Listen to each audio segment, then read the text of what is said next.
Hai, sahabat YT Moba. Apa kabar kalian semua? Semoga kalian semua dalam keadaan sehat. Amin.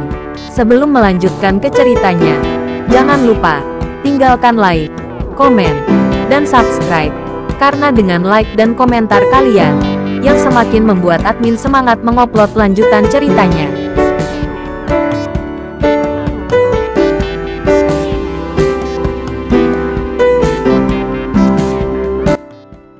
Episode 572 sampai 573. Kisah Ariel, anak bos besar yang berpura-pura culun. Mendengar kata-kata lelaki tua itu, mata Ariel memadat, menatap lelaki tua itu dengan aura pembunuh. Dia tidak mengizinkan siapapun mengatakan bahwa Raditya mengembangkan keluarga Wibowo di Indonesia. Tidak peduli bagaimana Raditya dulu, di mata Ariel, dia akan selalu menjadi pahlawan. Tanpa Raditya, tidak akan ada keluarga Wibowo di Indonesia sekarang. Dan hanya Raditya yang menganggap Ariel sebagai kerabatnya. Jadi Ariel tidak akan pernah menghina Raditya. Orang tua, coba lagi. Ariel mengertakkan gigi. Orang tua itu menatap mata pembunuh Ariel dan tidak bisa menahan diri untuk mundur selangkah dengan perasaan bersalah. Bahkan di matanya, Ariel memang sampah. Tapi keadaan yang dia tunjukkan saat ini harus membuat orang merasa takut. Tapi setelah melihat pengawal generasi lokal di sekitarnya, lelaki tua itu mendapatkan kembali keberaniannya. Dengan begitu banyak pengawal, apalagi yang perlu ditakuti? Bagaimana bisa menjadi penakut di depan seorang pemuda? Dan tetap saja sampah semacam itu. Bagaimana lagi? Raditya hanya sia-sia, kata orang tua itu. Ariel mengepalkan tinjunya dan berkata dengan dingin, coba lihat siapa yang sebenarnya terbuang dan keluarga sampah. Para pengawal generasi lokal itu layak menjadi tuan. Untuk tindakan Ariel, mereka sudah memperingatkan. Setelah Ariel mengambil langkah, mereka segera melindungi keluarga Wibowo di belakang mereka. Ketika orang-orang muda dari keluarga Wibowo di Amerika melihat Ariel mengambil inisiatif, semua orang tidak bisa menahan untuk menunjukkan senyum menghina. Dalam pandangan mereka, perilaku Ariel sepenuhnya mencari kematian. Pengawal dari generasi lokal, namun barisan kekuatan terkuat keluarga Wibowo di Amerika nyaris tak terkalahkan. Ariel mengambil inisiatif. Bisakah dia mengakhiri dengan baik? Orang ini benar-benar idiot. Berani mengambil inisiatif untuk dirinya. Para pengawal dari generasi lokal, semuanya sangat terampil. Dan nasibnya hari ini sangat buruk. Lebih baik memanggil ambulans untuknya dulu. Kalau tidak, dia meninggal di rumah kita. Tidak baik menjadi kotor di sini. Beberapa orang mengejek. Bahkan lelaki tua itu tidak bisa menahan diri untuk tidak berkata, saya tidak menyangka bahwa orang-orang dari keluarga Wibowo di Indonesia akan bertemu dengan cara ini setelah bertahun-tahun. Tidak masalah, biarlah sampah ini tahu betapa bagusnya keluarga kita. Di antara kata-kata semua orang, Ariel sudah mengetahui kekuatan para pengawal itu. Tentu saja kekuatan mereka memang bagus. Jika mereka berganti ke Ariel yang sebelumnya. Di bawah pengepungan begitu banyak orang, sama sekali tidak ada kesempatan untuk melawan. Namun kini, Ariel tidak lagi sama seperti dulu. Meskipun membunuh Ardian adalah tipuan oportunistik, itu perlu untuk berurusan dengan orang-orang berkarakter lokal ini. Bagi Ariel, itu sangat mudah. Dan setelah pembantaian di bawah tanah, Ariel hampir menjadi dewa pembunuhan. Situasi pertempuran berubah dengan cepat. Ketika Ariel mulai melakukan serangan balik, para pengawal dari generasi lokal yang tampaknya memiliki keunggulan dalam sekejap tidak dapat menahan pengaruh Ariel.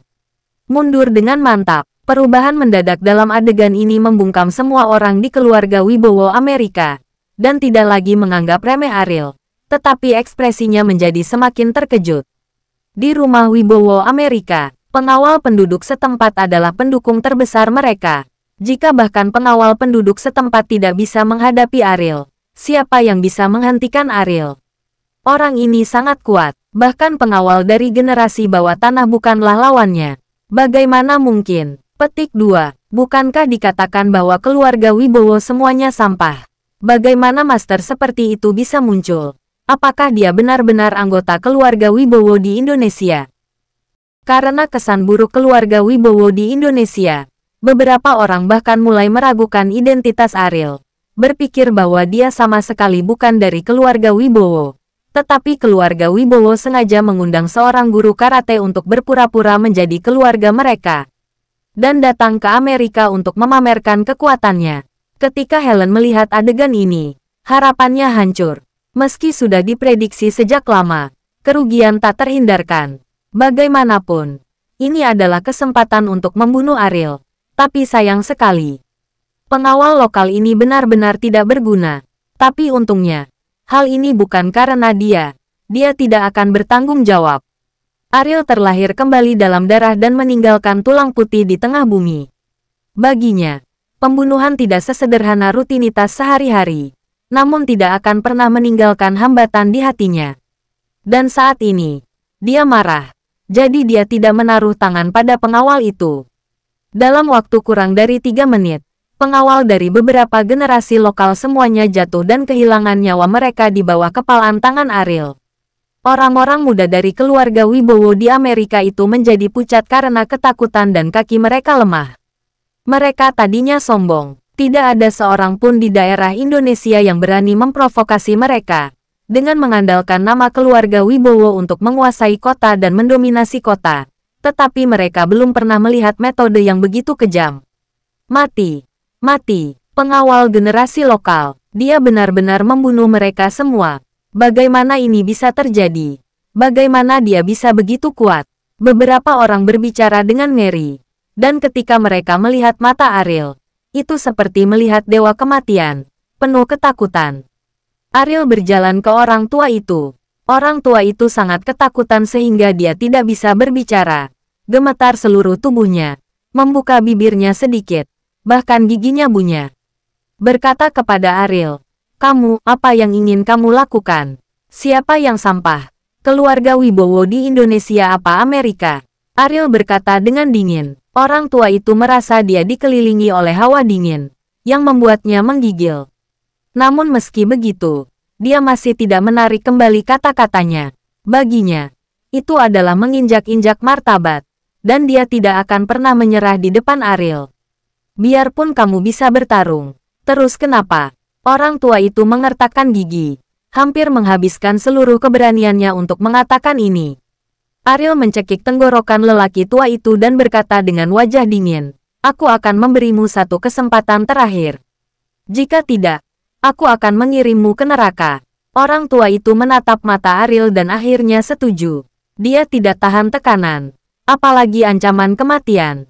Martabat bisa terlempar ke tanah dan diinjak-injak, tapi masih ada kesempatan untuk mengambilnya. Tapi begitu nyawa hilang, tidak ada lagi kesempatan. Berlutut di tanah, lelaki tua itu terus bersujud dan berkata, "Saya adalah sampah. Saya adalah sampah." Ariel menoleh melihat sekelompok anak muda. Gerakan yang sangat kecil ini membuat sekelompok anak muda gemetar ketakutan, dan tidak membutuhkan suara Ariel untuk berbicara satu persatu. Semua berlutut di tanah. Mereka menikmati hak dan uang keluarga Wibowo di Amerika, dan menikmati status superior yang diberikan keluarga Wibowo kepada mereka. Tetapi saat ini mereka tahu itu keluarga Wibowo. Bukan karena generasi yang lebih tua mengatakan itu sangat tidak tertahankan, karena fakta telah membuktikan segalanya. "Maaf, kami hanya mengatakannya secara tidak sengaja. Tolong jangan dianggap serius. Kami juga mendengarkan orang tua di rumah sebelum kami mempercayainya. Itu tidak ada hubungannya dengan kami. Ya, itu tidak ada hubungannya dengan kami. Tolong biarkan kami pergi." Sekelompok anak muda yang sombong dan mendominasi di depan Ariel saat ini, semuanya berubah menjadi lemah, dan semua sikap anak-anak yang mendominasi menghilang. "Helen, apakah kamu kecewa?" Ariel menoleh dan menatap Helen dengan dingin. Dia adalah patriark dan memenuhi syarat untuk mencegah hal itu terjadi sekarang. Dan karena dia tidak mengatakan apa-apa, bagaimana mungkin Ariel gagal menebak angan-angannya? Helen panik, berlutut bersama orang lain. Kali ini tidak lagi ogah-ogahan, tetapi sangat aktif. "Saya tidak kecewa. Bagaimana saya bisa kecewa?" Helen menjelaskan dengan panik. Ariel berjalan di depan Helen dan berkata dengan merendahkan, "Tidak kecewa. Bagaimana Anda tidak kecewa? Orang-orang ini tidak dapat berurusan dengan saya. Itu berarti Anda tidak dapat melepaskan kendali saya. Tadi, Anda tidak ingin menggunakan kesempatan ini untuk menguji saya kan? Helen menggelengkan kepalanya dengan cepat dan menjelaskan, "Tidak, saya tidak bermaksud begitu. Anda salah paham." Ariel menjambak rambut Helen dan memaksanya untuk melihat dirinya sendiri. "Aku memperingatkanmu untuk terakhir kali. Kamu hanyalah pengawalku. Jika seekor pengawal tidak setia, hanya ada satu jalan buntu. Aku tidak akan memberimu kesempatan ini lagi," kata Ariel. "Ya, saya mengerti," kata Helen dengan ekspresi sedih di kulit kepalanya karena rambutnya. Entah itu orang muda atau orang tua, mereka terkejut ketika mendengar apa yang dikatakan Ariel. "Helen, ternyata itu hanya salah satu bawahannya. Kapan keluarga Wibowo di Amerika menjadi bawahan keluarga Wibowo di Indonesia? Mereka bahkan tidak tahu kapan hal memalukan ini dimulai. Namun saat ini pertanyaan tersebut sudah tidak penting lagi, karena tidak ada yang berani memberikan pendapat tentang Ariel." Episode 573. Kemunculan Ariel dalam keluarga Wibowo di Amerika tidak diragukan lagi menciptakan badai laut bagi keluarga Wibowo di Amerika. Segera setelah dia pergi, masalah ini menyebar ke seluruh keluarga, sehingga banyak orang bertemu Helen, berharap dia bisa memberikan penjelasan. Orang-orang ini semua memiliki ekspresi kemarahan. Bagaimanapun, dalam konsep mereka, keberadaan sampah seperti keluarga Wibowo di Indonesia hanya bisa menyusut. Bagaimana mereka bisa memenuhi syarat untuk datang ke Amerika, untuk memamerkan kekuatan mereka? Mereka juga membunuh pengawal generasi lokal. Penghinaan semacam ini tidak bisa diterima oleh mereka. Helen, kamu tidak akan membiarkannya pergi begitu saja. Penghinaan keluarga Wibowo Amerika hanya bisa dicuci dengan darah Ariel. Ya, penghinaan ini, dia harus dibayar dengan nyawanya. Jika Anda membiarkan martabat keluarga Wibowo di Amerika diinjak-injak, kualifikasi apa yang Anda miliki untuk menjadi kepala keluarga Wibowo di Amerika? Menghadapi pertanyaan semua orang, Helen tampak sangat tenang. "Jika ada di antara Anda yang memiliki kemampuan untuk membunuh Ariel, saya akan memberi Anda kekuatan yang besar. Kecuali Patriark, Anda diizinkan untuk memilih. Tetapi ada premis bahwa masalah ini tidak boleh atas nama keluarga Wibowo di Amerika," kata Helen samar-samar. "Bukan atas nama keluarga Wibowo. Apa maksudmu?" Seseorang bertanya pada Helen. "Saya tidak ingin bermusuhan dengan keluarga. Saya bahkan tidak ingin kebencian pribadi Anda memengaruhi perkembangan keluarga. Ariel hebat. Anda belum pernah melihatnya sebelumnya, tetapi mereka dapat melihatnya dengan jelas. Jika Anda tidak percaya, Anda bisa bertanya pada yang lain." Helen memandang orang tua itu dan beberapa orang muda. Mereka adalah pribadi yang mengalami insiden tersebut. Dibandingkan dengan mereka yang tidak melihat apapun, mereka hanya tahu bagaimana berteriak di depannya. Mereka bisa lebih memahami kebesaran Ariel. Kebencian pribadi. Anda sebenarnya mengatakan bahwa insiden ini adalah kebencian pribadi, tapi dia mempermalukan seluruh keluarga kita. Kata-kata Helen tidak mendapat persetujuan dari orang-orang ini, dan seseorang segera melompat untuk membantah. Helen tersenyum menghina, dan berkata, "Jika dia mencekik tenggorokanmu, hidup dan mati tidak sejalan. Apakah kamu masih memiliki keberanian untuk mengatakan hal-hal seperti itu?" Arti dari ucapan Helen sudah sangat jelas.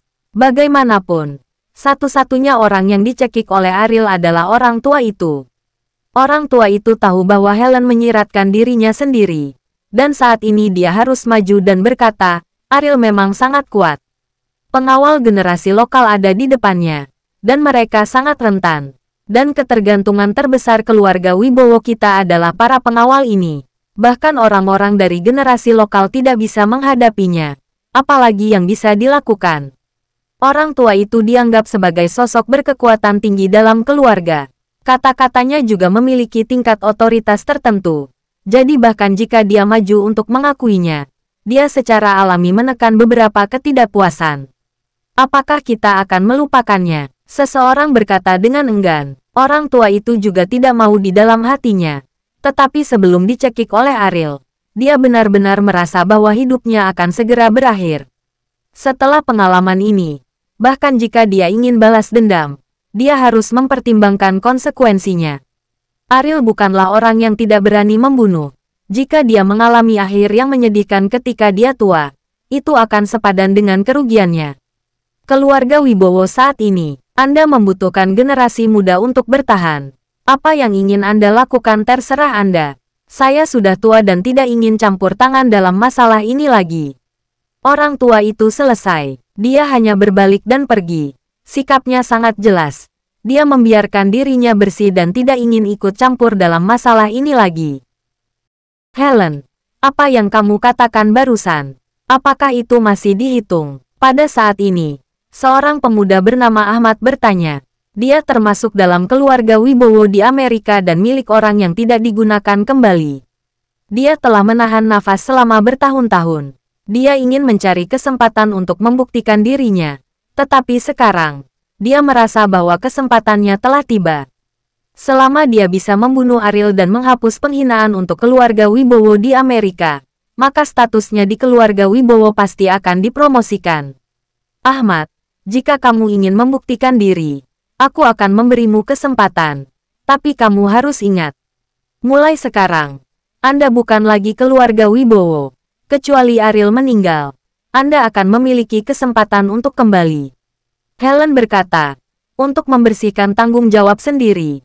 Dia juga telah melakukannya dengan sangat hati-hati. Dia bahkan ingin Ahmad meninggalkan keluarga Wibowo. Tidak masalah, Ahmad berkata dengan gembira. Dia tidak percaya bahwa sampah bisa begitu mampu meninggalkan rumah Wibowi hanya sementara. Dalam pandangan Ahmad, suatu hari dia bisa menginjak-injak tulang Ariel dan kembali dengan kemuliaan. Apakah ada orang lain lagi yang ingin mencoba? Helen memandang yang lain dan bertanya. Ini hampir merupakan fantasi untuk berurusan dengan Ariel dengan Ahmad sendirian. Jadi dia berharap lebih banyak orang akan bergabung dengan yang satu ini. Selama masalah tersebut, yang lainnya diam. Terutama para pemuda yang telah melihat kebesaran Ariel, dan bahkan tidak berani bernapas. Cukup bagi mereka untuk menikmati kemuliaan dan kekayaan yang dibawa oleh keluarga Wibowo. Jadi mengapa repot-repot mengambil risiko kehilangan nyawa? Melihat situasi ini, Ahmad mendengus dingin, dan berkata, sepertinya tidak ada yang berani.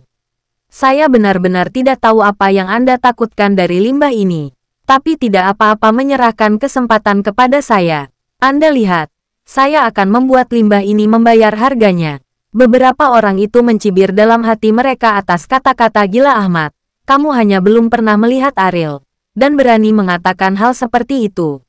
Ketika kamu melihatnya, kamu pasti akan ketakutan. Ariel tidak tahu situasi spesifik keluarga Wibowo, tetapi dia bisa memprediksi bahwa Helen tidak akan berhenti di situ. Wanita ini bahkan bisa membunuh adiknya sendiri. Dengan hati yang begitu kejam, bagaimana dia bisa dikendalikan olehnya dengan sukarela? Ruang pertemuan perusahaan Muklis sudah penuh dengan orang-orang kelas atas, tetapi seperti yang dikatakan Angel, kecuali orang-orang di perusahaannya. Tak satu pun dari daftar undangan lainnya muncul. Kamu terlambat, Angel mengingatkan Ariel. Apakah Anda punya komentar? Ariel bertanya dengan ringan. Menghadapi karakter dominan Ariel, Angel tidak punya pilihan selain berkata, semua eksekutif puncak perusahaan telah datang. Tetapi mereka sangat tidak puas dengan keterlambatan Anda. Anda bisa menyelesaikannya sendiri. Ariel mengangkat bahu acuh tak acuh dan mengikuti Angel ke ruang rapat. Mata sekelompok pejabat tinggi yang memandang Ariel penuh dengan ketidakpuasan. Meskipun ini adalah orang yang dikirim oleh bosnya, marganya juga bukan Muklis, menandakan bahwa dia bukan dari keluarga Muklis. Tentu mereka tidak akan melihatnya. Jika ada waktu lain, kamu tidak akan memiliki kesempatan untuk melihat kami. Ini pertama kalinya kita bertemu, jadi aku akan memberimu wajah. Seorang senior berkata kepada Ariel. Ariel memegang telinganya sendiri, mengerutkan kening dan memandang pria itu, dan berkata, apakah Anda berbicara dengan saya? Eksekutif tingkat tinggi merasakan sikap acuh tak acuh Ariel dan menjadi lebih marah, dan berkata dengan dingin, ya, saya berbicara dengan Anda, begitu banyak dari kami yang menunggu Anda. Kamu pikir kamu siapa? Ariel tahu bahwa kemarahan orang-orang ini tidak hanya datang dari keterlambatannya, tetapi dari penampilannya. yang membuat para pemimpin senior ini sadar akan krisis tersebut. Bagaimanapun, dia bukan dari keluarga Muklis, dan pejabat tingkat tinggi ini secara alami akan menganggapnya sebagai ancaman untuk merebut status. Ingin memberinya kekuatan tanpa menimbang berat badannya sendiri. Kenapa kalian menungguku? Bukankah itu karena Anda tidak dapat menyelesaikan masalah perusahaan dan mengandalkan saya? Bukankah Anda harus menunggu saya? Ariel berkata dengan ringan. Sekelompok pejabat tinggi dengan marah menembak kasus itu. Siapa yang menurutmu sampah? Saya memperingatkan Anda. Jangan berpikir Anda adalah seseorang yang dikirim oleh atasan Anda. Anda dapat melakukan apapun yang Anda inginkan di perusahaan. Selama kita bersama-sama meminta bos, kamu harus keluar dari perusahaan.